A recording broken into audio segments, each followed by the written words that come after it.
मूकं करोति वाचालं पंगुं लंघयते गिरिं यत्कृपातमहं वन्दे परिमानन्दमाधवम्। गुरुर्ब्रह्मा गुरुर्विष्णु गुरुर्देवो महेश्वरा गुरु साक्षात् परम ब्रह्म तस्मै श्री गुरुवे नमः। सर्वे भवन्तु सुखिनः, सर्वे सन्तु निरामयाः, सर्वे भद्राणि पश्यन्तु मा कश्चित् दुःखभाग् भवेत्। कर्पूरि गौरं करुणावतारं संसारसारं भुजगेन्द्रहारं सदा वसन्तं हृदयारविन्दे भवं भवानी सहितं नमामि। ओम शांति।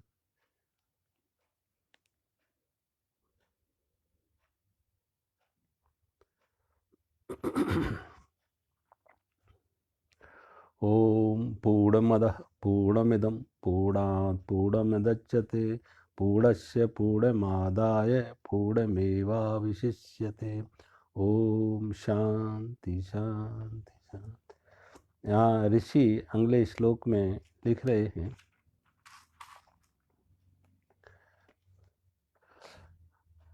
अन्यः देवाहु विद्या अन्य देवाहु अविद्यः इत सुश्रमं धीराणाम ए नस्तद विचक्षरे। इन ज्ञान के विद्यावन ज्ञान के यथार्थ अनुष्ठान से दूसरा ही फल बतलाते हैं और कर्मों की अविद्या के यथार्थ अनुष्ठान से दूसरा फल बतलाते हैं। इस प्रकार धीर पुरुषों के वचन सुने हैं, ये जिन्होंने हमें उस विषय को व्याख्या करके भली भांति समझाया है। यहाँ लिख रहे विद्या और अविद्या। विद्या से कहते हैं ये मैंने सुना है धीर पुरुषों से, ज्ञानियों से सुना है, धीराणाम, ये ज्ञानी पुरुषों से हमने सुना है। ऋषि लिख रहे क्या कि विद्या का फल अलग होता है और अविद्या का फल अलग होता है। ये विद्या क्या और अविद्या क्या, इससे यहाँ जो ऋषि लिख रहे उससे यहाँ अविद्या से अर्थ अज्ञान नहीं है। यहाँ अविद्या से अर्थ अज्ञान नहीं है। दो तरह की विद्या है। एक को कहा हमने ऑब्जेक्टिव नॉलेज, पदार्थ विज्ञान, भौतिक विज्ञान, और दूसरे को कहा हमने सब्जेक्टिव नॉलेज, आत्मविज्ञान, आत्मज्ञान। एक वस्तुओं का ज्ञान, पदार्थ का ज्ञान, व्यक्तियों का ज्ञान, हमसे बाहर जो संसार ये दृष्टिगत है उस सब का ज्ञान। अब वनस्पति शास्त्र का ज्ञान, बॉटनी हो गई, केमिस्ट्री हो गई, फिजिक्स हो गई, तो ये जो बाहर का दृश्य जगत है इसका जो ज्ञान है उसको कहा है पदार्थ का ज्ञान, ऑब्जेक्टिव नॉलेज। अब जो यूनिवर्सिटियों में हम पढ़ते हैं तमाम तरह के विषय, दूसरे को कह रहे हैं सब्जेक्टिव नॉलेज, स्वयं का ज्ञान, आत्मज्ञान, हम क्या है। और दोनों की अपनी अपनी जगह बड़ी जरूरत है। दुर्भाग्य से, एक नासमझी से, अज्ञानता से, कि जब हमने पदार्थ के विज्ञान की उपेक्षा की, पदार्थ के ज्ञान की उपेक्षा की, तो यहाँ विज्ञान नहीं पैदा हुआ। पश्चिम के लोगों ने भूल की कि उन्होंने आत्मज्ञान की उपेक्षा की तो अध्यात्म नहीं पैदा हुआ। और पूर्व भारत जैसे देशों में इन्होंने विज्ञान की उपेक्षा की, अध्यात्म को, आत्मज्ञान को महत्व इतना दिया कि जो पदार्थ का ज्ञान था, भौतिक ज्ञान था, उस भौतिक ज्ञान की उपेक्षा की। परिणाम यहाँ बहुत विज्ञान विकसित नहीं हो सका। जो विज्ञान पश्चिम के देशों में विकसित हुआ वो भारत में नहीं हुआ, और भारत में जो अध्यात्म विकसित हुआ वो पश्चिम के देशों में नहीं हो सका। तो हम अलग अलग दो अतियों पर चले गए। आज जीवन में दोनों की जरूरत है। अब सोचो, अगर ये भौतिक विज्ञान ना होता, ये भौतिक विज्ञान ना होता, तो आज के जीवन, व्यक्ति के जीवन में जितनी सुख सुविधा है वो शायद ना होती। विज्ञान ने विकास किया और तमाम तरह के आविष्कार किए, और आज जो सुविधा व्यक्ति को उपलब्ध है वो विज्ञान के कारण से हुई। तो आज के समय में कोई विज्ञान की उपेक्षा कर सकता? कोई सोच सकता कि विज्ञान की उपेक्षा करके आदमी फिर जंगल में जाके जैसे आदिवासी रहते हैं ऐसे जाके रहो, झोपड़ियों में रहो, बिजली ना हो, आग पर खाना पकाओ या कच्चा खाओ, बिना वस्त्रों के रहो, बिना मकानों के रहो? ये क्या संभव हो सकता? नहीं हो सकता। तो जो एक आदिवासियों की अवस्था थी, एक जंगली अवस्था थी, एक पशुओं के बराबर जो अवस्था थी, उसको विज्ञान ने आज इस आधुनिक सुख सुविधा के साथ उपलब्ध कराई। वो विज्ञान के कारण, टेक्नोलॉजी के कारण से। इसलिए आज के समय में विज्ञान की उपेक्षा नहीं हो सकती है। तो वो जो भौतिक ज्ञान है उसको ऋषि कह रहे हैं वो अविद्या है, उसके अपना फल है, उसके अपने लाभ है, उसकी अपनी उपयोगिता है, उसको इनकार नहीं किया जा सकता। और इसी में वो आगे लिख रहे हैं, आगे का श्लोक में दे रहे हैं कि विद्यायाम च अविद्यायाम या विद्यायाम च अविद्यायाम च यस्तद वेदो भय सह अविद्यायाम मृत्यु तीर्थवा और विद्याम अमृतम अश्नुते। कह रहे जो मनुष्य उन दोनों ज्ञान, विद्या और अविद्या के तत्व को जान लेता, साथ ही उनके यथार्थ को जान लेता, वह कर्मों के अनुष्ठान से मृत्यु को पार करके, अविद्या से मृत्यु को पार करके और विद्या के ज्ञान से अमृत तत्व को भोगता है। विद्या से अमृत तत्व को भोगता है, अविद्या से मृत्यु को पार करता है।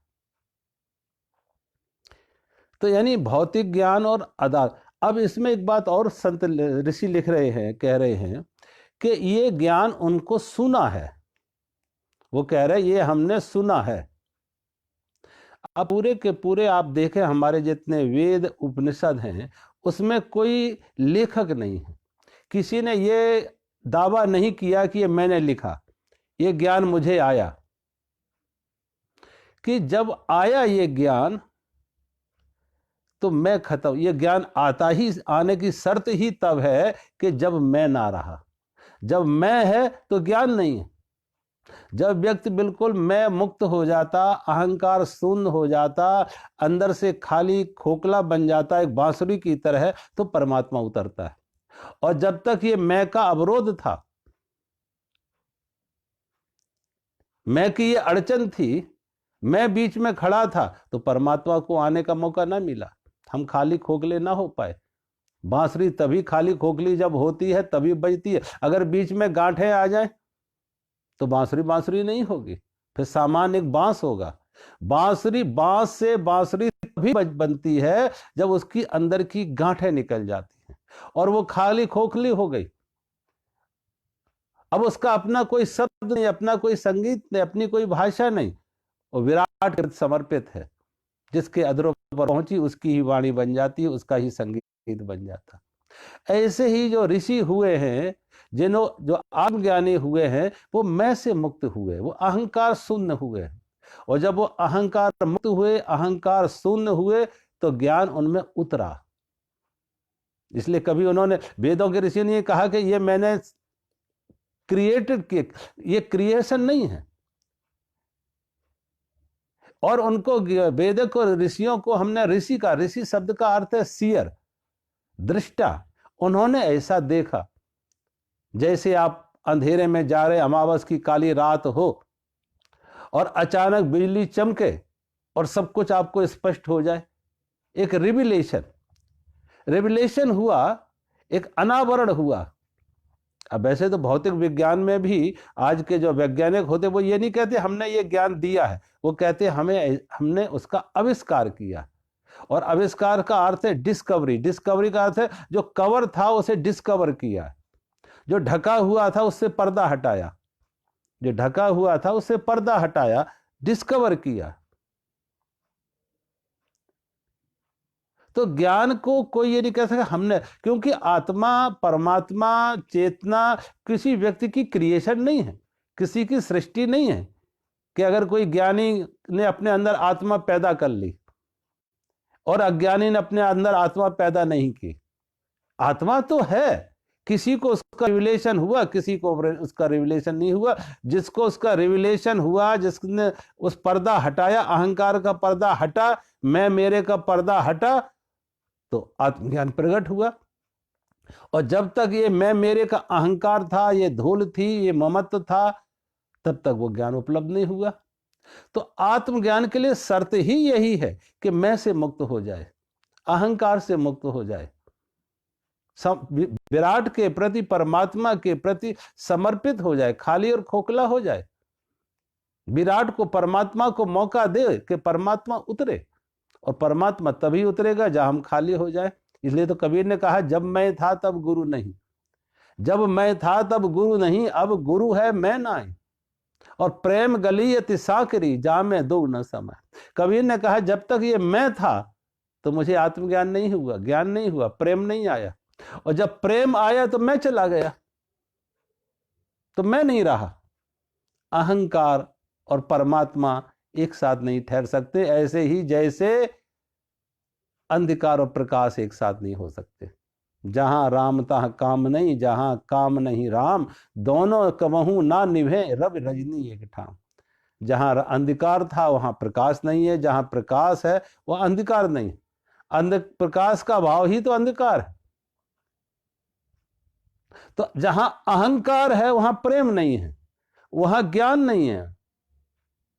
और ये आत्मज्ञान की शर्त यही है, उसकी शर्त यही कि अहंकार मुक्त हो। व्यक्ति अहंकार मुक्त हो तो परमात्मा उतरे।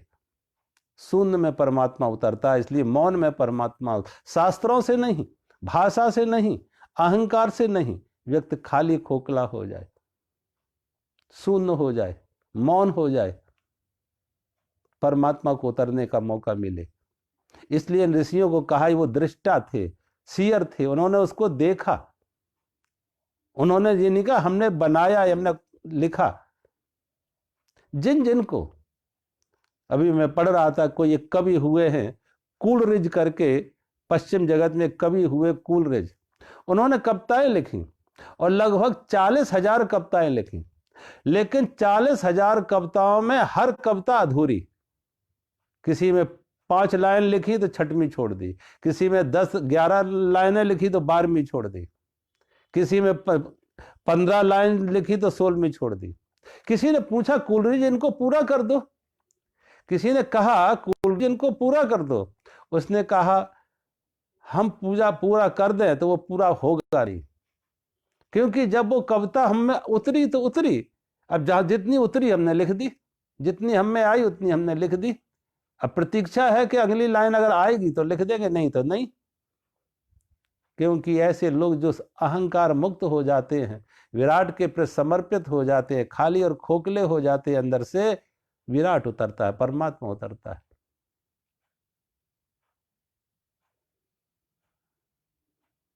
मोहम्मद के बारे में कहते हैं, मोहम्मद को जब कुरान उतरा तो कहते आकाशवाणी होती, कहता तुम पढ़ो, तुम पढ़ो। मोहम्मद कहते मैं बिना पढ़ा लगा हूं, पढ़ूं कैसे। घर आए, उनकी बड़ी बुखार चढ़ गया कि ये कहां से आवाज आ रही थी, कौन मुझे कह रहा था पढ़ो। जब वो किसी पहाड़ पर तपस्या करने गए थे, एकांत में थे, तो उन्हें ज्ञान उतरा, और फिर कहते हैं वो ज्ञान उतरा, इसलिए इन महापुरुषों को क्या कहा, मैसेंजर, कि वो परमात्मा के संदेश वाहक हैं। पर ज्ञान तो परमात्मा से उतरा, वो संदेश वाहक हैं, परमात्मा के ज्ञान को आगे। तो ये ऋषि जो है वो संदेश वाहक हैं, कि वेदों का जो ज्ञान है वो परमात्मा से उतरा, इसलिए वेदों का कोई रचयिता नहीं है। ये नहीं कि लिखा जाए कि वेद किसने लिखे, एक आदमी थोड़ी छोटी सी एक किताब लिखता है 10 20 50 पन्नों की, तो उस पर लिखता है लेखक, रचयिता, लेकिन इतने बड़े बड़े वेद, लेकिन उनका कोई रचयिता नहीं है। उनको कोई किसी ने क्लेम नहीं किया कि मैंने लिखा है इनको, इसका श्रेय मुझे जो मिलना चाहिए, मैं ज्ञानी हूं। वो कहते मैं तो बांसुरी था उस विराट को उतरने के लिए, इस परमात्मा को उतरने के लिए। ज्ञान मेरा नहीं है, परमात्मा का है। और ज्ञान की शर्त यही है कि जब मैं ना रहे तभी वो ज्ञान आता। तो ऋषि लिख रहे हैं अगर किसी को उतरा तो उसमें भी वो कहे मैंने ऐसा देखा, मैंने ऐसा सुना, अपने अंदर से भी सुना। वो अपने अंदर से भी तभी सुन पाएगा जब ये मैं नहीं रहेगा।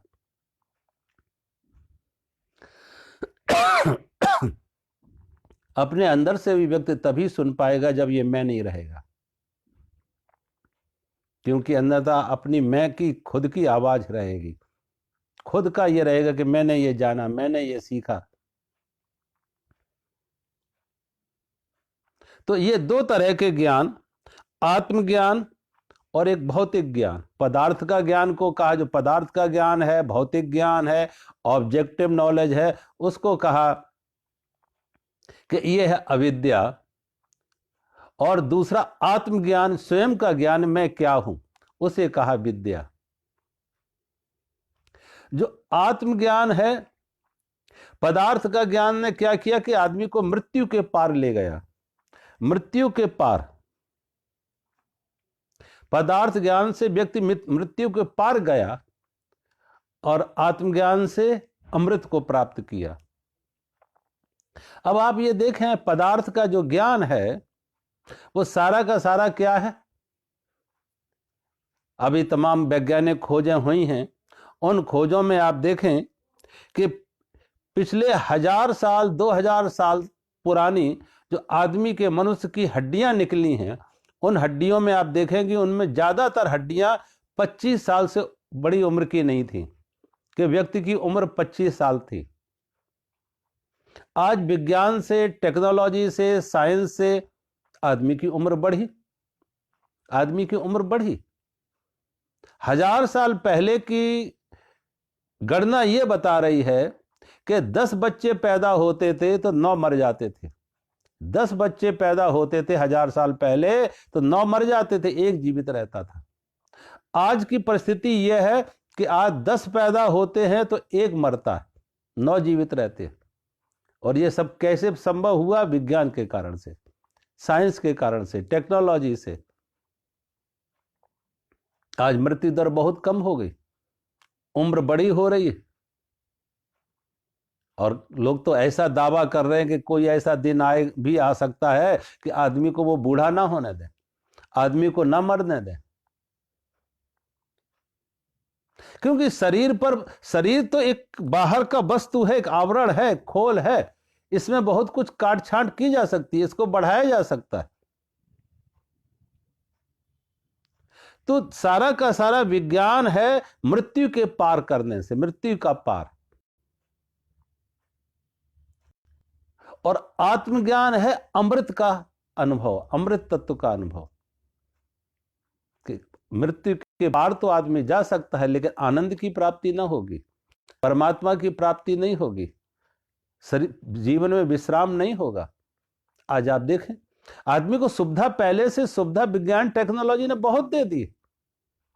बहुत सुविधा के बावजूद भी आदमी अंदर से कितना अशांत है, रुग्ण है, बीमार है,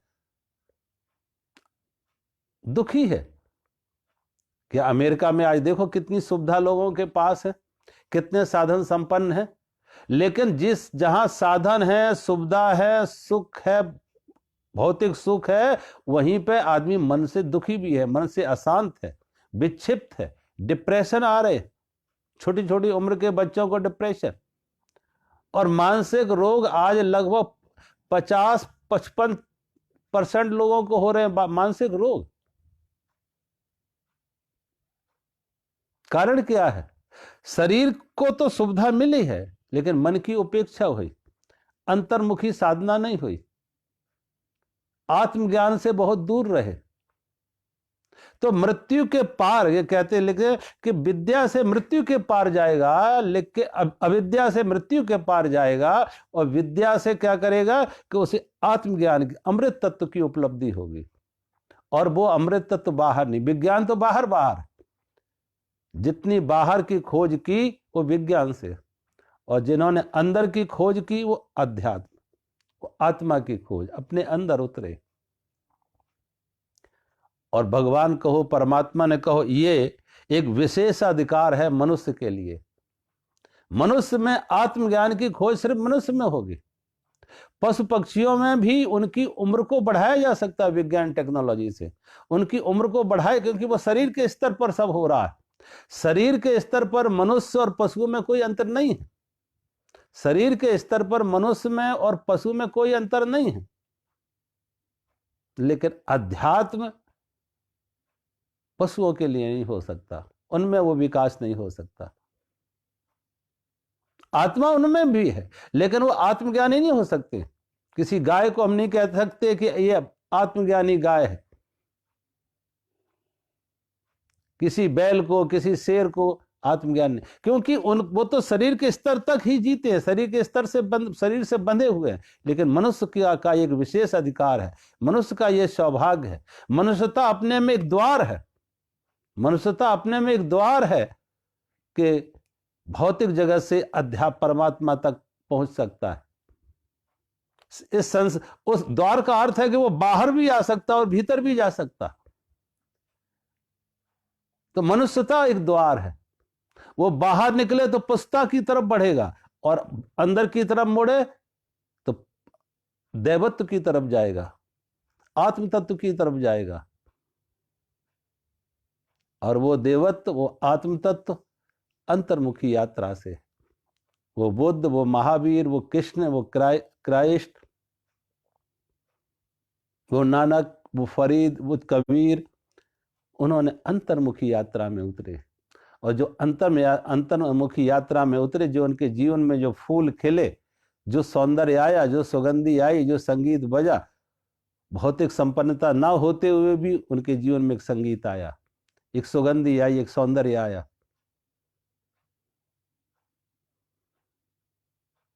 आज जरूरत है दोनों की, कि विज्ञान टेक्नोलॉजी के माध्यम से भौतिक संपन्नता भी हो, भौतिक विकास भी हो, आदमी की उम्र भी बढ़े, लेकिन वो उम्र ऐसी ना हो कि आदमी मात्र पशु के स्तर पर ही जिए, पशुता ही आए। वो कहते हैं science is the good servant but bad master. विज्ञान के बारे में कहते हैं science is good servant but bad master. Science को एक दास के रूप में, नौकर के रूप में साइंस का उपयोग किया जाए, लेकिन साइंस की अगर मालकियत आ गई तो विनाश की तरफ ले जाएगा। विज्ञान, मालकियत चेतना की हो, मालकियत आत्मा की हो। अगर व्यक्ति मन से स्वस्थ ना हो, मन से प्रसन्न ना हो, मन से आनंदित ना हो, तो उस विज्ञान टेक्नोलॉजी का दुरुपयोग करके सारी दुनिया को नष्ट भी कर सकता है। अगर किसी पागल के हाथ में ये न्यूक्लियर वेपन्स लग जाएं तो क्या करेगा? वो देख रहा होगा हम तो मरेंगे, दुनिया को मार के मरे। अब इतनी विक्षिप्तता उसके अंदर है, इतनी उसके अंदर क्रूरता है, भय है, आतंक है, उसके अंदर कोई करुणा नहीं है, कोई प्रेम नहीं है। ये मन से विक्षिप्त हैं, विकृत मानसिकता के लोग हैं, विक्षिप्त मानसिकता के लोग हैं। अभी बार बार सुनने में आता था ना वो नॉर्थ कोरिया का तानाशाह। अब सोचो, ऐसा व्यक्ति जो इतनी विक्षिप्तता में है, इतनी हिंसा से भरा हुआ है, इतना द्वेष से, वैर से, ईर्ष्या से भरा हुआ है, वो कुछ भी कर सकता, कोई भी दुनिया का अनर्थ कर सकता। अब जो विज्ञान टेक्नोलॉजी की ताकत उसके पास आई, उसका वो दुरुपयोग कर सकता दुनिया को खत्म करने। जो विज्ञान टेक्नोलॉजी दुनिया के विकास में काम आती, दुनिया के निर्माण में काम आती, वो दुनिया का विध्वंस भी कर सकता है, विनाश भी कर सकता है, अगर व्यक्ति ऐसा विक्षिप्त है। तो व्यक्ति की विक्षिप्तता से मुक्त कैसे हो? वो जब अंतर्मुखी आत्मज्ञान की तरफ जाएगा तो उसे स्वस्थ मन, तब उसके अंदर करुणा आएगी, प्रेम आएगा। और जब करुणा आएगी, प्रेम आएगा, तो वो दुनिया का हित करेगा, विनाश नहीं करेगा, विकास की बात करेगा, विध्वंस नहीं करेगा, निर्माण की बात करेगा, सताने की बात नहीं करेगा, दूसरों की सेवा की बात करेगा। लेकिन दुर्भाग्य से दो दिशाएं हो गई। एक तरफ जो ऐसे आत्मज्ञानी हैं वो दुनिया से दूर की तरफ, दूसरी तरफ जा रहे हैं, एक किनारे, उन्हें दुनिया से कुछ लेना नहीं। और जो दुनिया को अपने हाथ में मुट्ठी में कर रहे हैं, हुकूमत जिनके हाथ में है, वो दूसरे विक्षिप्तता के तरफ जा रहे। अब आप देखें जिस तरीके से पिछले दिनों महायुद्ध हुए, उन महायुद्धों में लोगों की हत्याएं हुई। स्टालिन ने करोड़ों लोगों की हत्या कर दी, हिटलर ने, मुसोलिनी ने करोड़ों लोगों की हत्या कर दी। अब हत्या की ताकत थी उनके पास, हथियार थे उनके पास। अगर वहां पे कोई बुद्ध होता, कोई महावीर होता, कोई कबीर, कोई नानक होते, ऐसे महापुरुष जिनके अंदर करुणा होती।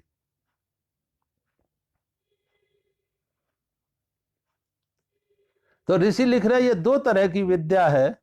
एक विद्या तो भौतिक ज्ञान, एक पदार्थ का ज्ञान, और दूसरा है आत्मज्ञान। ये भौतिक ज्ञान की तरफ जो जाते हैं वो भौतिक शरीर के स्तर पर सुख सुविधा है, क्योंकि मनुष्य शरीर भी है और मन है। लेकिन मनुष्य बना है जिसमें मन की प्रधानता है। तो बहुत बार शरीर की उपेक्षा भी हो, लेकिन मन स्वस्थ है, मन शांत है। शरीर को भले ही बहुत आराम ना हो, सुविधा ना हो, लेकिन मन से व्यक्ति शांत है, मन से स्वस्थ है, तो सुखी रह सकता है। तो शरीर है तो इसलिए उसको सुविधा चाहिए, विज्ञान चाहिए, भौतिक साधन संपन्नता चाहिए। और चूंकि आदमी मन है तो अध्यात्म चाहिए उसे। तो मन को पोषण कैसे मिले, मन को खुराक कैसे मिले, मन स्वस्थ कैसे हो, मन शांत कैसे हो, वो अंतर्मुखी साधना आत्मज्ञान से। इसलिए वैदिक ऋषि दोनों की बात कह रहे हैं कि दोनों के अपने अपने लाभ हैं, दोनों के। भौतिक विज्ञान अपनी जगह है। भौतिक विज्ञान के लिए आपको एक तरह का शरीर के स्तर पर पुरुषार्थ करने होंगे। आप देखें, देखो दरवाजा आपका बंद है तो सूरज की किरणें अंदर नहीं आएंगी, और दरवाजा खोला तो सूरज की किरणें अंदर आएंगी। अब सूरज की किरणें, रोशनी अंदर लाने नहीं पड़ी, रोशनी तो आने को तैयार थी, दरवाजा बंद था। ऐसे ही आत्मज्ञान के लिए व्यक्ति को अपना मन खुला करना पड़ता, अपने मन की खिड़कियां खोलना पड़ती हैं। परमात्मा तो आने को तैयार खड़ा है। तमाम आप फकीरों को देखो, महापुरुषों को देखो, उन्होंने कुछ किया नहीं। जब उनसे पूछा तुमने आत्मज्ञान के लिए क्या किया, आत्मज्ञान के लिए तुमने क्या किया, उन्होंने कुछ नहीं किया। जो कर रहे थे वो करना छोड़ दिया। भगवान बुद्ध को जब बौद्धत्व की उपलब्धि हुई, घूमते फिरते जब वो अपने राज कपिल वस्तु में आते, जहां उनके पिता महाराज शुद्धोधन का राज्य था, तो हर कोई उन्हें अपने आप भोजन के लिए आमंत्रित करता था। कहते एक दिन बुद्ध की पत्नी यशोधरा ने भी उन्हें आमंत्रित किया। बुद्ध की पत्नी, जो पूर्वाश्रम की पत्नी थी पहले, उन यशोधरा ने भी महाराज भगवान बुद्ध को आमंत्रित किया भोजन के लिए। महल में भगवान बुद्ध ने स्वीकार किया और यशोधरा के महल में पहुंचे। जब यशोधरा के महल में भगवान पहुंचे तो यशोधरा ने भगवान बुद्ध को बैठने के लिए आसन दिए, और आसन के साथ ही उनसे कहा कि मेरे मन में कुछ प्रश्न हैं, और आप तो जहां जाते हैं लोगों को ज्ञान देते हैं, उनके प्रश्नों के उत्तर देते हैं, उनकी शंका का समाधान करते हैं, तो मेरे मन में भी कुछ शंका है, कुछ प्रश्न है, मैं उनके उत्तर आपसे चाहती हूं। तो भगवान बुद्ध ने बड़े विनम्रता से कहा, यशोधरा पूछो क्या तुम्हारे मन में प्रश्न हैं। तो जब कहा पूछो यशोधरा क्या तुम्हारे मन में प्रश्न हैं, तो यशोधरा ने प्रश्न किया कि जिस सत्य को, जिस परमात्मा को तुमने पाया, खोजा, और जिस परमात्मा को तुमने पाया वन में जाके, क्या वो परमात्मा यहां घर में उपलब्ध नहीं था? जिस परमात्मा को, जिस सत्य को, जिस आत्मज्ञान को तुमने पाया वन में जाके, वो क्या घर पर उपलब्ध नहीं था? भगवान बुद्ध ने कहा, यशोधरा, वो सत्य तो यहां भी था। जो वन में है वो बस्ती में भी था, जो जंगल में बाहर है वो इस महल में भी था। लेकिन ये ज्ञान जब हुआ तब ये मालूम पड़ा कि वो हर जगह है। जब तक हम महल में थे, मुझे नहीं मिला था वो सत्य, वो परमात्मा, वो आत्मज्ञान, तो मुझे नहीं मालूम था कि वो यहां है या वहां है। लेकिन जब मैंने उसे पाया तो वह सर्वत्र था, यहां भी था और वहां भी था। और कैसे पाया? कुछ किया नहीं है, सारा करना हमने छोड़ दिया, सारा करना छोड़ दिया। कभी कभी लोग मेरे पास आते हैं और प्रश्न करते हैं, महाराज मन मेरा अशांत है, शांत कैसे हो? महाराज मन मेरा अशांत है, शांत कैसे? एक सज्जन मेरे पास एक बार आए और वो गिनाने लगे कि महाराज मैं एक बार ऋषिकेश में कई आश्रम गिना दिए कि उस आश्रम में गए थे, उस आश्रम में गए थे, बंबई में एक मुक्तानंद जी के आश्रम में गए थे। ऐसे कई आश्रम गिनाए, कई संतों के बारे में बताया, वहां भी गया, वहां भी गया, लेकिन मुझे शांति नहीं मिली। तमाम आश्रमों के नाम गिना दिए, तमाम संतों के नाम गिना दिए कि वहां भी गए, वहां भी गए, लेकिन शांति नहीं मिली। और अब आपके पास आए तो मैंने कहा, कल तुम कहीं और जाके मेरा नाम भी गिनाओगे जाके कि वहां भी हम गए थे लेकिन शांति नहीं मिली। तो आप जितने दिन हो यहां, कृपया करके मेरे से ये बात मत करना कि मुझे शांति कैसे मिले। जितने दिन भी आप मेरे पास हैं, मेरे से ये बात मत करना कि आपको शांति कैसे मिले। हाँ, अगर कोई बात करना है, कोई प्रश्न करना है, तो प्रश्न वो मत करो, बात वो मेरे से करो। मुझे ये जरूर बताना कि तुम अशांत कैसे हुए हो, तुम अशांत हुए कैसे हो। शांति तो तुम्हारा जन्मसिद्ध अधिकार था, वर्थ राइट था। शांति शांति तुम थे, लेकिन अशांति के कुछ कारण तुमने खुद पैदा किए। अशांति के जनक तुम स्वयं हो, अशांति की सृष्टि तुमने खुद की है। तो मेरे से ये जरूर बता सकते हो, और मैं उसके लिए सुनने को तैयार हूं कि तुम अशांत कैसे हुए हो। तुम शांत के घर पर थे, अपने घर पर थे, और जिस मार्ग से तुम बाहर भटक गए, बाहर निकल गए, तो मैं कहेंगे उसी रास्ते से वापस लौट आओ, घर पर फिर आ जाओगे।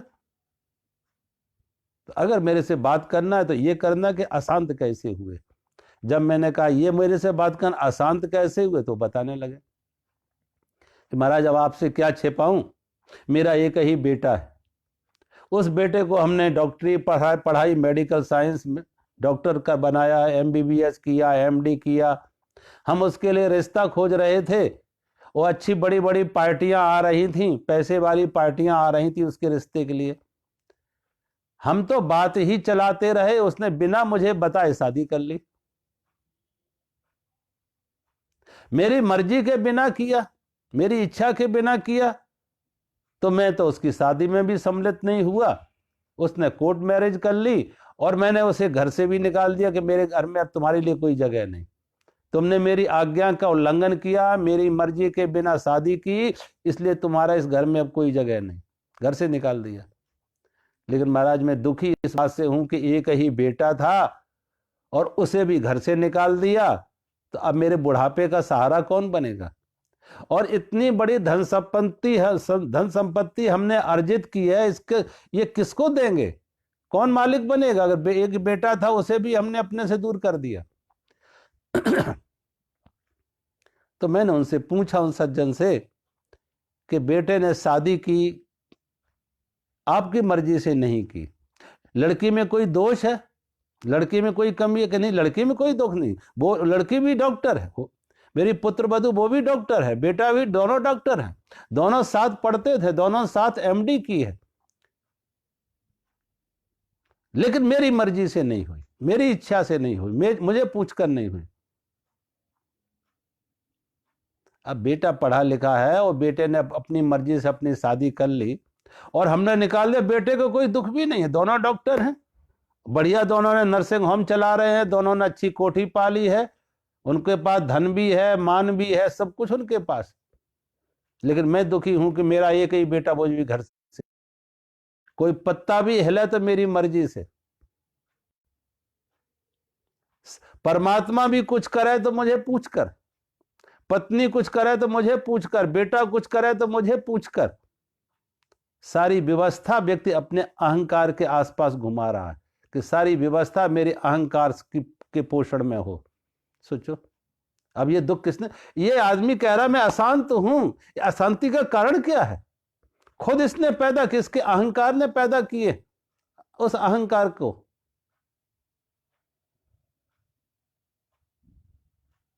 मैंने उसको समझाया कि तुम जाओ, बेटे से बात करो, बेटे को घर बुलाओ, बेटे के साथ रहो। बेटे ने शादी की है, कोई अपराध नहीं किया, कोई बुराई नहीं की, और बेटे को अपना जिंदगी जीना था, अपना निर्णय करके शादी की, तो क्या बुराई की? लेकिन व्यक्ति का अहंकार है कि मैं बाप हूं, तो बाप का अहंकार और ज्यादा, सादा सादा सब कुछ मेरी मर्जी से हो। अब ऐसे ही व्यक्ति अपने को अशांत कर रहा अपने अहंकार से, अपनी अपेक्षाओं से, और ये अपेक्षाएं कभी पूरी नहीं हुई।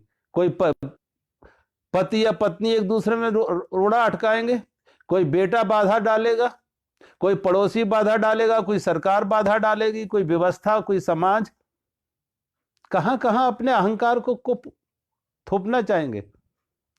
ऐसे ही व्यक्ति, आदमी शांत है लेकिन अशांति हम खुद पैदा करते हैं। अशांति के कारण हम खुद हैं। हमारी कोई अपेक्षा है, हमारी कोई कामना है, हमारी कोई मांग है, और जो पूरी नहीं होती है वो कामना, वो मांग, वो अपेक्षा, तो अशांति पैदा होती है। तो सुख आनंद हमारा स्वभाव है, शांति हमारा स्वभाव है, लेकिन हम अपने से दूर चले जाते हैं, दूर भटक जाते हैं जब अहंकार के कारण। और सबसे बड़ा ये रोग यही है, सबसे बड़ी पीड़ा यही है कि अहंकार से व्यक्ति मुक्त हो, इस मैं से मुक्त हो। इसलिए मैंने कहा ना, जापान के सम्राट के पास जब जापान का सम्राट बू बोधिसत्व के पास जाता तो कहा जीवन का परम सत्य क्या है, जीवन का परम सत्य क्या है, जीवन का परम सौभाग्य क्या है? तो कहते हैं बोधिसत्व ने सम्राट को कहा कि जीवन का परम सौभाग्य यह है कि तुम पैदा ना होते, और वो पैदा हो चुके। नंबर 1 का परम सौभाग्य तुम्हारे हाथ से निकल गया। अब नंबर 2 का परम सौभाग्य यह है कि तुम जितनी जल्दी हो सके मृत्यु को वर्ण करो, मृत्यु को स्वीकार करो। शायद वो राजा समझा या ना समझा, लेकिन बोधिसत्व का इशारा था उस अहंकार की तरफ कि जीवन का परम सौभाग्य वो होता कि ये अहंकार पैदा ना होता। ये अहंकार एक पीड़ा है, अहंकार एक रोग है, अहंकार एक घाव है, ये दुखाएगा, ये दर्द देगा। जीवन का परम सौभाग्य होता कि अहंकार पैदा ना होता। अब पैदा तो हो चुका, जितनी जल्दी हो इस अहंकार से मुक्त हो जाओ, इस अहंकार से मुक्त हो जाओ। और जब व्यक्ति अहंकार मुक्त हो जाता, खाली खोखला हो जाता, शून्य हो जाता, मौन हो जाता, तो विराट उतरता है, परमात्मा उतरता है। इन महापुरुषों की वाणी में देखो, वाणी उनकी नहीं है, परमात्मा की।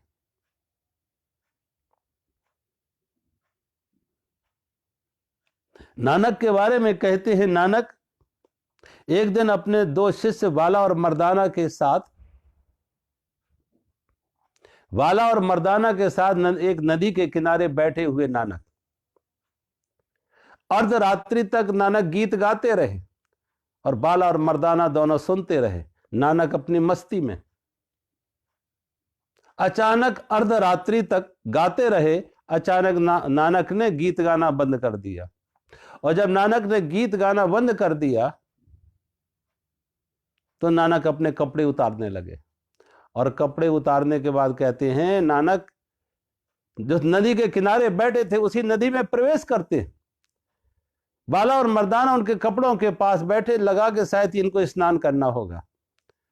नानक कमर तक जल में जाते और गहरे जाते, छाती तक कमर जल में जाते और गहरे गए, जब तक गर्दन तक नदी के अंदर चले जाते। और नानक ने फिर डुबकी लगाई, और डुबकी ऐसी डुबकी लगाई कि नानक बाहर न निकले। 2 मिनट, 10 मिनट, आधा घंटा, 1 घंटा, 2 घंटा, 4 घंटा नानक बाहर ना निकले। बाला और मर्दाना नदी के किनारे किनारे दौड़ रहे, आवाजें लगा रहे, नानक नानक नानक, लेकिन कोई खबर नहीं। पूरा गांव नानक का बड़ा दीवाना था। नानक पूरे गांव के बड़े चहेते थे। पूरा गांव नानक नदी के किनारे एकत्रित हो जाता, और नदी के किनारे किनारे मीलों दूर तक आवाज लगाते हैं, नानक नानक। बहुत खोजबीन की, कोई पता ना चला। और कहते 3 दिन व्यतीत हो जाते हैं। पंजाब में उसे कहते हैं उठावा, कि उनका 3 दिन तक प्रतीक्षा करते हैं। उठावा भी हो गया कि नानक तो मर चुके। किसी जलचर प्राणी ने, किसी मगरमच्छ ने, किसी जलचर प्राणी ने नानक को खा लिया, मर गए, या कहीं फंस के उनके जो है मौत हो गई, डूबने से मौत हो गई। और कहते हैं 3 दिन बाद नानक फिर उसी नदी से प्रकट हो जाते, फिर उसी नदी से प्रकट हो जाते। और फिर नानक की वाणी से जो पहले शब्द निकले वो जपू जी थे। जपू जी, एक ओंकार सतनाम कर्ता पुरुष। वो एक जो जपू जी निकला वो अब नानक की वाणी नहीं है। नानक तो मर गए, वो परमात्मा की वाणी है, वो परमात्मा का शब्द है, वो परमात्मा का गीत है। नानक खाली और खोखले हुए तो परमात्मा उतरा। अब नानक का शरीर रहा, लेकिन नानक के अंदर जो अहंकार था, मैं, वो खत्म हो गया। शरीर तो रहा, लेकिन जो अहंकार था, मैं, वो मर गया। तो फिर वो वाणी अब नानक की ना रही, परमात्मा की वाणी होगी, परमात्मा का गीत हो गया।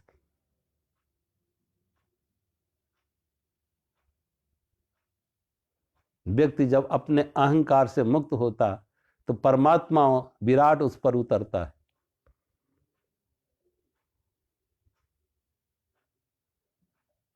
और इस तरह जो आत्मज्ञानी हैं, वो ज्ञानी मृत्यु से मुक्त हो जाते, उसे अमृत तत्व का स्वाद मिल जाता, अमृत तत्व का स्वाद मिल जाता।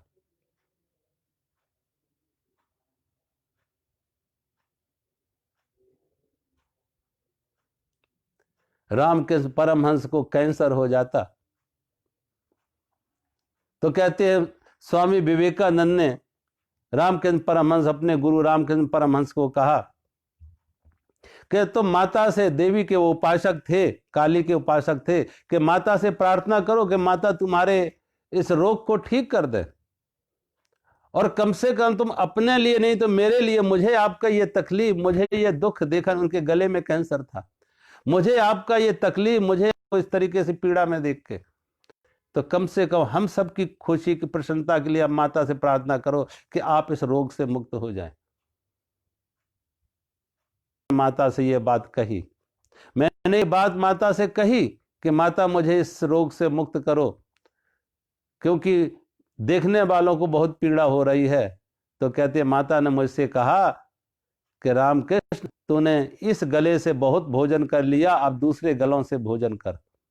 तो कहा विवेकानंद, मैं रहा हूं और सबके गलों से भोजन कर रहा हूं। अब रामकृष्ण शरीर तक नहीं बंधे थे, रामकृष्ण सब में व्याप्त हो गए थे। वो कहते मैं भोजन करूंगा, भोजन का स्वाद भी लेंगे, लेकिन अभी इस गले से नहीं लेंगे, तुम्हारे गले से भोजन का स्वाद लेंगे, तुम्हारे गले से भोजन का स्वाद लेंगे। वो शरीर की आसक्ति से, शरीर के तादात्म्य से मुक्त हो जाते ऐसे संत, ऐसे ज्ञानी। रमन महर्षि का ऑपरेशन हुआ, कैंसर का ऑपरेशन हुआ, डॉक्टरों ने एनेस्थीसिया देने लगे। रमन महर्षि ने पूछा ये एनेस्थीसिया क्यों दे रहे हैं? डॉक्टर ने कहा आपको बहुत वेदना होगी, बहुत दर्द होगा, आप वो दर्द सहन नहीं कर पाएंगे। रमन महर्षि ने डॉक्टर से पूछा क्या दर्द आपको भी होगा? डॉक्टर ने कहा मुझे क्यों दर्द होगा, शरीर आपका है, आपको दर्द होगा, और मैं तो दूर खड़े देखेंगे। रमन महर्षि ने कहा जैसे तुम दूर खड़े होकर देखोगे ऑपरेशन को, ऐसे मैं भी दूर खड़ा होकर देखूंगा इस ऑपरेशन को, शरीर को कटते हुए, ऑपरेशन होते हुए, कटते हुए, मैं भी दूर से खड़े होकर ऐसे ही देखेंगे जैसे तुम दूर खड़े होकर देख रहे। बेहोश करने की जरूरत नहीं है। और कहते हैं मेडिकल साइंस के इतिहास में पहली बार किसी का इतना बड़ा ऑपरेशन बिना एनेस्थीसिया के किया गया, और रमन महर्षि के चेहरे पर पीड़ा का कोई भाव नहीं, कोई शिकन नहीं। रमन महर्षि कहते, मैं भी ऐसे ही देखूंगा जैसे तुम दूर खड़े होकर देख रहे, ऐसे मैं भी दूर खड़े होकर शरीर को देखेंगे कि शरीर को काटा जा रहा है। रमन महर्षि का शरीर के साथ तादाद में टूट चुका था, अध्यास खत्म हो गया था। शरीर मात्र एक वस्त्र था जो बाहर से काटा जा रहा है, सिला जा रहा, और मैं दूर खड़ा उसे देख रहा हूं, साक्षी बनके, दृष्टा बनके, उसका साक्षी बनके। ऐसे व्यक्ति ने, जिसने वो अमृत तत्व का स्वाद ले लिया, जो आत्मज्ञान को उपलब्ध हुआ, अमृत तत्व का स्वाद ले लिया, उसके लिए मौत मौत ना रही, वो मौत से मुक्त हो गया। उसने अमृत तत्व का स्वाद ले लिया, और वो अमृत तत्व बाहर नहीं, हमारे अपने अंतर है। उसी को विद्या कहा है, उस अमृत तत्व को ही विद्या कहा। रमन महर्षि के पास और कोई भौतिक ज्ञान नहीं था, लेकिन आत्मज्ञान था। रामकृष्ण परमहंस के पास आत्मज्ञान था, कबीर के पास आत्मज्ञान था, नानक के पास आत्मज्ञान था, रविदास के पास, इन सब महापुरुषों के पास आत्मज्ञान था। इसलिए तो कबीर के पास जब कोई आता था पंडित, काशी के पंडित उनके पास शास्त्रार्थ करने आते थे, तो कबीर कहते थे, तुम कहते हो पोथी लेखी, मैं कहता हूं आंखें देखी। तुमने पढ़ा पढ़ाया कह रहे हो, और मैंने अनुभव से कह रहा हूं, मैंने स्वाद लिया उसका, मैंने अपनी आंख से देखा है। कबीर उस हिसाब से ऋषि थे, कबीर ऋषि थे, सीयर थे, दृष्टा थे उस सत्य के, उस सत्य के वो दृष्टा थे, वो साक्षी थे। कहते तुमने पोथियों में पढ़ा है और मैं उसका साक्षी हूं, मैं उसका दृष्टा हूं, मैं कहता हूं आंखें देखी, मैंने आंख से देखा है उसे, उस सत्य को, उस परमात्मा को। कबीर भी एक कह सकते, कबीर भी एक ऋषि है, सीयर है, वैदिक ऋषियों की तरह दृष्टा है। ये महापुरुष उस जो विद्या को जान लेते हैं, वो आत्म तत्व को जान लेते हैं, वो अमृत को पान कर लेते हैं, वो अमर हो जाते। शरीर तो मरेगा, लेकिन वो शरीर से पहले वो पहले ही उस शरीर को छोड़ चुके हैं, उससे मुक्त हो चुके हैं। अब मौत भी उनको मार नहीं पाएगी।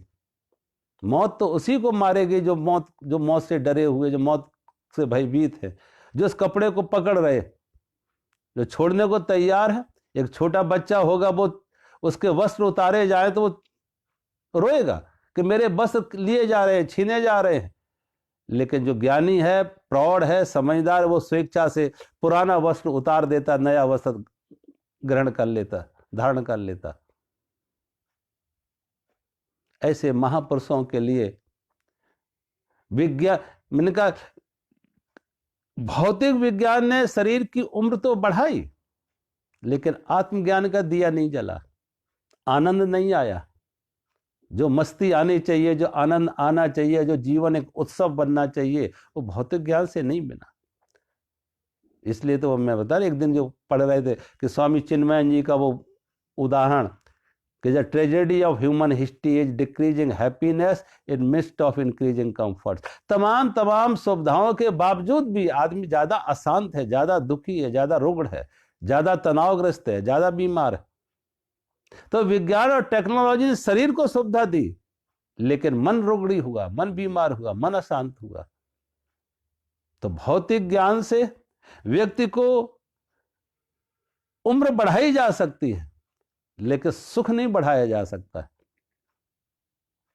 सुविधा दी जा सकती है, लेकिन शांति नहीं दी जा सकती भौतिक ज्ञान से, कि सुविधा के साथ शांति। भौतिक ज्ञान से, भौतिक सुविधा से, भौतिक ज्ञान से आदमी को अच्छा बिस्तर उपलब्ध कराया जा सकता है, लेकिन अच्छी नींद नहीं, अच्छी नींद नहीं। विज्ञान ने अच्छा बिस्तर तो दिया, लेकिन अच्छी नींद नहीं। विज्ञान ने सुविधा दी, लेकिन शांति नहीं। विज्ञान बाहर की खोज है और बाहर से वस्तुएं हमको उपलब्ध कराएगा। विज्ञान का अर्थ है बाहर की खोज, लेकिन अध्यात्म है वो अंतर की खोज, चेतना में उतरना। इन आत्मज्ञानियों ने इन्होंने इनकी जो प्रयोगशाला भी रही है, तो कोई बाहर प्रयोगशाला नहीं, इनकी प्रयोगशाला इनके अपने अंदर रही है। वो प्रयोगशाला उनके अपने अंदर है कि अपनी चेतना में उतरे, अपने मौन में उतरे, अपने निःशब्द में उतरे। भौतिक विज्ञानियों की प्रयोगशाला बाहर रही, उनके लिए तमाम उपकरण उन्हें बनाने पड़े कि दूर का देखा जा सके, दूरबीन हो, प्रयोगशाला हो। लेकिन ये प्रयोगशाला अपने अंदर है, वहां कोई उपकरण नहीं चाहिए, कोई शास्त्र का ज्ञान नहीं चाहिए, कोई भाषा नहीं चाहिए, और ये बाहर की आंख भी नहीं चाहिए कि वो ये कहेगा पढ़ा लिखा है तो उसको पढ़ पाएगा, अनपढ़ नहीं पढ़ पाएगा। अनपढ़ कबीर पा जाते, अनपढ़ रविदास पा जाते, अनपढ़ धन्ना जाट पा जाता, अनपढ़ सेना नाई पा जाता। कितने ऐसे संत हुए जो अनपढ़ हुए लेकिन सत्य का साक्षात्कार किया। वहां कोई भाषा की जरूरत नहीं है। वहां ऐसे लोग भी हो जो प्रज्ञा चक्षु थे। सूरदास को आंख नहीं थी, लेकिन सूरदास भी उस अंतम आत्मज्ञान को उपलब्ध हो जाते, क्योंकि उसके लिए बाहर की आंख की जरूरत नहीं है, उसके लिए सिर्फ अंदर की आंख, प्रज्ञा चक्षु चाहिए। आत्मज्ञान के लिए अंदर के ब्रजानंद सरस्वती, स्वामी दयानंद सरस्वती के गुरु ब्रजानंद सरस्वती, वो प्रज्ञा चक्षु थे, इसलिए उनको कहा प्रज्ञा चक्षु। ये बाहर के चर्म चक्षु है, ये तो बाहर जगत का ज्ञान कराएंगे, वस्तु का ज्ञान कराएंगे, व्यक्ति का ज्ञान कराएंगे, पदार्थ का ज्ञान कराएंगे, ये चर्म चक्षु है। लेकिन एक अंदर भी एक आंख है, अंदर भी एक दृष्टि है, और उस अंदर की आंख को कहा प्रज्ञा चक्षु, ज्ञान के चक्षु। वो सूरदास के पास थे, वो ब्रजानंद सरस्वती के पास थे प्रज्ञा चक्षु। इसलिए हम उन्हें ये नहीं कहते वो अंधे थे, अंधे नहीं थे, उनके पास प्रज्ञा चक्षु थे, इसलिए वो प्रज्ञावान पुरुष बने, आत्मज्ञानी बने, अंदर की आंख थी उनके पास। तो उसके लिए बाहर की आंख की जरूरत नहीं है, कोई भाषा की जरूरत नहीं है, पढ़ा लिखा अनपढ़ होना का कोई शर्त नहीं है।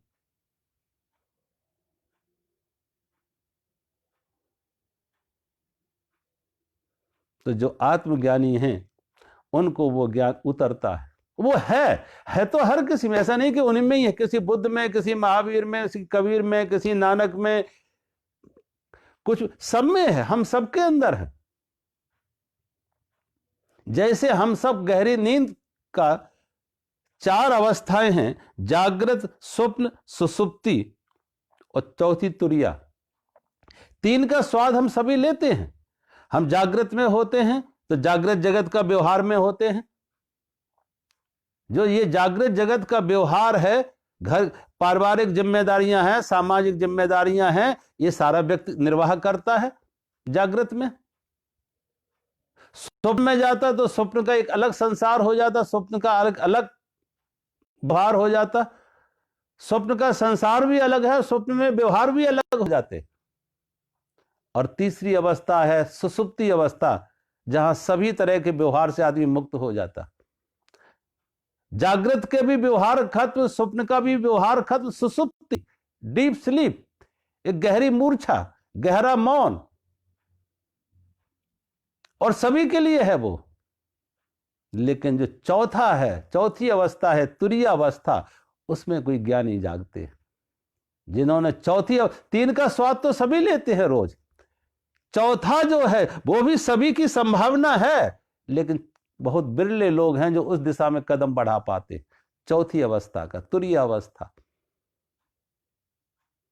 जहां सोए भी हुआ और जागे भी हो, मन सोया हो और चेतना जागी हो, जहां सुसुप्ति भी हो और जागृति भी हो, मन सोया हो और चेतना जागी हुई हो। आदमी अंदर से विचार मुक्त हो, निर्विचार हो, मौन हो, लेकिन चेतना हो, होश हो पूरा, जागृति हो पूरी। तो चौथी अवस्था जैसे तुरीय अवस्था कहा है, वो तुरीय अवस्था से ही व्यक्ति को आत्मज्ञान, और सबकी संभावना है, हर व्यक्ति में वो है, लेकिन कोई वेड़े उस निधि को, उस दौलत को, उस अंदर के खजाने को पा पाते। बेड़े बहुत बिरले होंगे।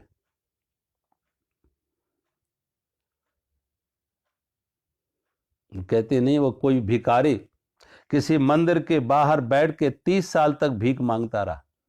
कोई भिखारी मंदिर के बाहर बैठ के 30 साल तक भीख मांगता रहा, एक एक पैसे के लिए दुनिया के सामने हाथ फैलाता रहा, दुखी रहा। 30 साल बाद उसकी मौत हो जाती। जहां बैठ के वो भीख मांगता था 30 साल तक, वो वहां कोई झाड़ू ना लगी थी, जमीन भी गंदी हो गई थी। उसकी जब मौत हो जाती, उसका कोई वारिस नहीं था, कोई परिवार नहीं था, लावारिस था, तो गांव के लोगों ने उसकी अंत्येष्टि क्रिया की, अंतिम दाह संस्कार किया। और जहां बैठता था मंदिर के पास, वो जगह गंदी हुई तो गांव के लोगों ने अपने अपने घर से कुदाल लाए, वो जगह की सफाई करने लगे। और जब जगह की सफाई करने लगे तो जहां वो भिखारी बैठता था, 2-2 इंच मिट्टी ही वहां से हटाई तो देखा उसके नीचे एक खजाना गड़ा था। एक खजाना गड़ा हुआ था, सोना चांदी का अंबार। लेकिन उस भिखारी को, अज्ञानी को, नासमझ को मालूम ही नहीं था कि वो खजाने के ऊपर बैठकर भीख मांग रहा है। वो खजाने के ऊपर बैठकर भीख मांग रहा, उसे पता ही नहीं था। काश उसे पता लग जाता तो वो भीख ना मांगता, जीवन उसका ऐसा दुख में, क्लेश में, अशांति में उसका जीवन ना जाता।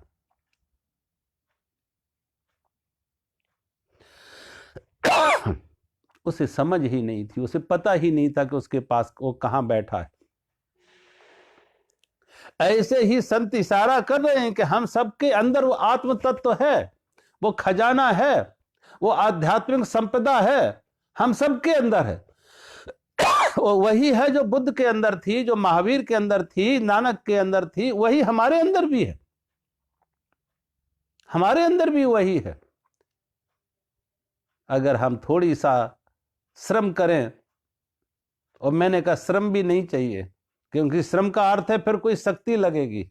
यहां श्रम भी नहीं, थोड़ा होश चाहिए, थोड़ा होश जगाओ और बाहर के अपने मन को इन बाहर के विषयों से, विचारों से मुक्त करो। विषयों में जो आकर्षण है, विषयों की तरफ हमारी गति है, ये भी मिल जाए, ये भी मिल जाए, ये भी मिल जाए, अंदर का ले लो, बहुत कुछ है अंदर। जिस दिन अंदर के तुम्हारे अंदर वो नए पत्ते निकलेंगे, पुरानी विषय आसक्ति खत्म हो जाएगी। अंदर से अध्यात्म का दिया जलेगा, परमात्मा का दिया जलेगा, चेतना का दिया जलेगा, तो बाहर का विषयों का अंधेरा चला जाएगा, विषयों के प्रति सहज अरुचि हो जाएगी। वो अध्यात्म, वो आध्यात्मिक संपदा, वो दैवीय संपदा, वो आत्मिक संपदा हमारे अंदर भी है। हम सोए सोए जी रहे हैं, एक मूर्छा में जी रहे, एक बेहोशी में जी रहे। काश हम जाग जाएं इस मूर्छा से, इस मूर्छा से हम जाग जाएं। जैसे रात हम स्वप्न से जागते हैं तो स्वप्न को असत्य कह देते हैं, और स्वप्न के दुख से, सुख से, लाभ हानि से हम मुक्त हो जाते हैं कि स्वप्न है। सुख भी झूठा, दुख भी झूठा, पाना भी झूठा, खोना भी झूठा, मित्र भी झूठा, शत्रु सब झूठे थे। एक क्षण में जागने पे हम मुक्त हो जाते। स्वप्न की कोई पीड़ा नहीं, स्वप्न का कोई बंधन नहीं, स्वप्न का कोई दुख नहीं। ऐसे ही जागृत को भी एक स्वप्न की तरह हम देख लें, इस जागृत को भी हम स्वप्न की तरह देख लें, उस जागृत में भी जाग जाएं। इस जो जागृत में जागे, उन्हीं को हमने कहा वो तुरीय अवस्था है, कि जागृत को भी, जागृत में भी जाग जाएं, और इस जागृत के स्वप्न को भी स्वप्न की तरह समझ लो, उससे मुक्त हो जाए, उससे मुक्त हो जाए। ना कोई अपना, ना कोई पराया, ना कोई सुख, ना कोई दुख, ना कुछ पाया, ना कुछ खोना। जो पाया है, सोचो वो कल, आज नहीं तो कल छिनने वाला है, वो छूटने वाला है। जो पाया है आज, वो कल छूटने वाला है। वो हो सकता है वो कल 10 साल बाद आए, 15 साल बाद, लेकिन वो आने वाला है बहुत नजदीक। वो छूटने वाला है, छिनने वाला है। खाली हाथ आए तो खाली हाथ जाएंगे। अगर हम इस स्वप्न से जाग जाएं तो उस धन की तरफ, जब हाथ खाली होंगे तो उस धन के से भरेंगे जो मौत के बाद भी साथ जाएगा। तो विद्या, हमारे अंदर जो आत्म तत्व का ज्ञान है वो हमें अमृत की प्राप्ति कराता है, वो हमें अमृत की पार। संसार की भौतिक विद्या तो मृत्यु के पार करती है, लेकिन विद्या से, आत्मज्ञान से आदमी अमृत तत्व का पान कर लेता, अमृत तत्व को जान जाता, और फिर वो मर के भी अमर हो जाता। वो मरता नहीं है, मरेगा शरीर, लेकिन जो वो है वो नहीं, उसकी अब कभी मौत नहीं, क्योंकि उसका जन्म भी नहीं था तो उसकी मौत भी कहां से होगी। उसमें कोई व्याधि नहीं, कोई बीमारी नहीं, कोई बुढ़ापा नहीं, वो अमृत तत्व सबके अंदर है। इसलिए उपनिषद के ऋषि इस बात को कह रहे हैं कि ज्ञानी विद्या और अविद्या, विद्या भौतिक, आत्मज्ञान को विद्या कहा है, भौतिक ज्ञान को अविद्या कहा है। जो भौतिक ज्ञान है वो आदमी को मृत्यु के पार तक ले जाता है, लेकिन जो विद्या है, आत्मज्ञान है, उसे अमृत तत्व की प्राप्ति कराती है, और वो अमृत तत्व हमारे अंदर ही आत्मज्ञान के रूप में है, और हम सबका अधिकार है कि हम उसे पा सकें। अगर उसकी थोड़ी हमारी समझ आ जाए और हमारे हाथ खाली हों संसार के इन पत्थरों से, तो अंदर वो हीरा हमारे अंदर आत्मा का है जिसे हम पा सकते हैं। आज यहीं कथा को विराम करते हैं। सभी को मेरा बहुत बहुत प्रणाम। हरि ओम।